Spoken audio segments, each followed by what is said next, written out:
So I'm about to head back into protective style mode. Now, am I still heat training? I addressed that in the video up in the cards, but I'm going to be honest with you. I'm going to let you know a little bit about me so you can understand, so you can see me, we can see each other. One of the reasons I decided to heat train my hair in the first place was to show off my length, you know, so I can whip my hair back and forth. And at the length that I currently am since my cut, I can't really whip my hair back and forth. She can shimmy, you know, but she can't really like whip it. So I didn't really feel the need to wear my hair straight like that. Since my hair is shorter, I'm focused on health, of course, and getting back that length. So I'm going to get back into Old Faithful protective styling. Now, I still am going to stick to the regimen that I mentioned in the video up in the cards, but this is my protective styling month. So we're going to start it off with some twists.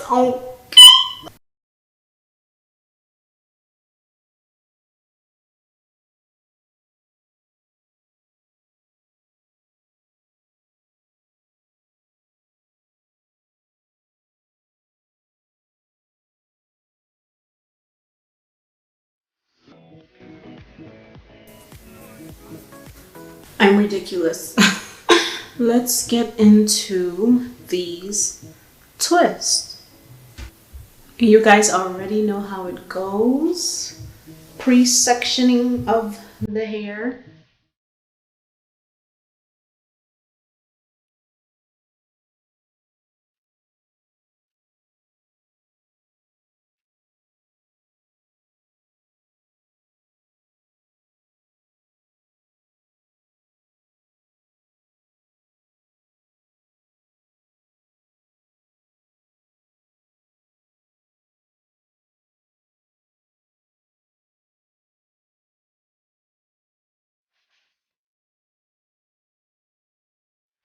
Now to the install.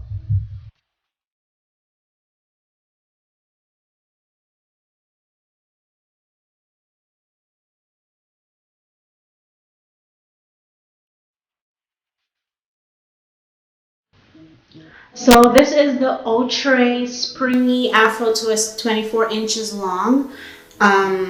So this hair looks pretty much like type 4 hair.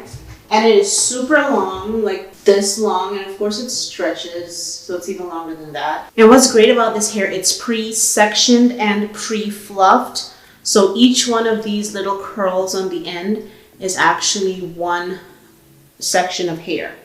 So it's kind of pre-sized for us.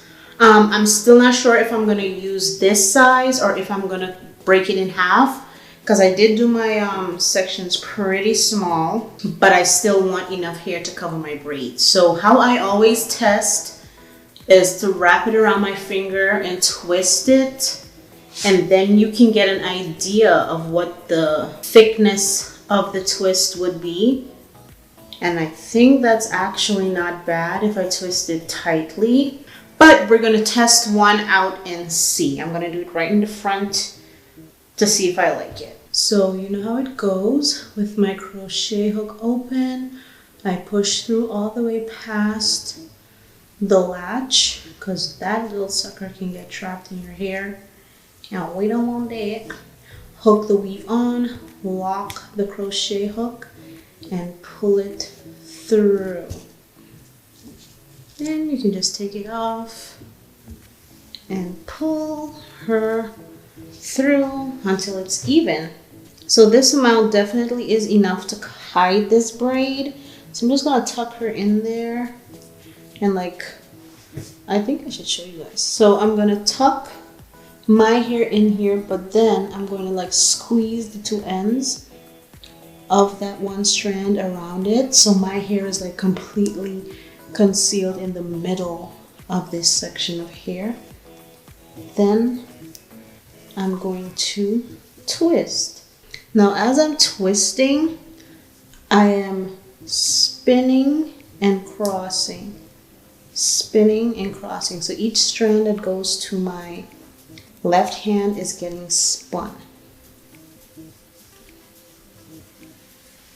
And then at the end, I'm just going to like twirl it around since it's already pre-curled beautifully, which means I don't have to like curl the ends and dip it in hot water or any of that stuff.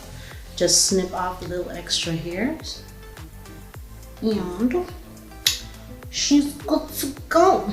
Now, I kind of think I want to do it smaller because the thickness of this braid with the size of my partings, it's gonna be a lot. It's gonna be a lot. Let me put her to the back and I'll do a test on this one using half of a strand. So I'm just gonna take this pre-section piece and divide it in half.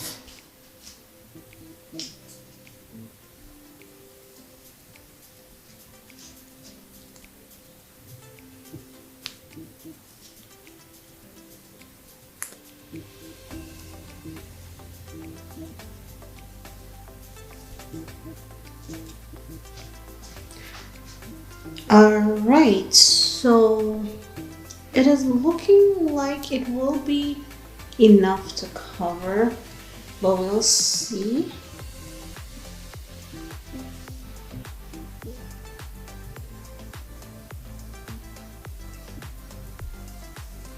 Yeah, I think this is going to be what we're going for. It just feels better. And it's a lot less bulky, so I can get the amount of twist in my head without looking like a crazy person with 11,000 twists on my head. But the process is the same. The only difference is instead of using one full strand, I'm just dividing a strand in half. I have 3 packs of this hair, but each individual pack has 3 bundles of hair, so that's like 9. So I didn't count the strands in my little twisty, so I don't know if I'll make it, but we'll try. Now, one thing I will say, if you're dividing it in half, you will have to like twist this all the way to the end. You can't just twirl it with your finger like I did with the larger piece, because dividing it does unravel that neat curl that it had at the end prior. And like this is how the ends end up looking. So if you want it curly at the end after like dividing it, you will have to curl this with like perm rods or something. But yeah, I like this size better. It's way lighter. They're both, I'm looking at my mirror, they're both cute. I don't know what I want to do. I am so crazy. I don't know what I want to do. All right, I'm sticking with Skinny Mini. Let's get into it.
Alright, so I ended up using 2 packs of the hair, which is amazing. I honestly thought that 3 packs would have barely gotten me there, but I only ended up needing to use two of those big packs. So the hair does go a long way, and I remember I did split it in half. So yeah, I like it. These are very small and they're cute, and I intend to keep this in for like a month, so y'all be prepared, okay? Be prepared to be sick of me and this style in these videos, because I'm not taking this out until I'm ready to get my silk press next month. Yeah, next month. All right, guys, and this is the finished look. I just put it up in a little kind of updo. As you can see, like a little kind of bun knot something. It's like that in the back. Yeah, I just put it up really quick because I needed to go, so I didn't have time to, like, you know, fix it down and stuff like that. But if you guys want a tutorial on how I did this little quick updo, just let me know down in the comments section below. Thank you so much for watching this video, and don't forget to like, comment, and subscribe, of course. And until next time, bye bye.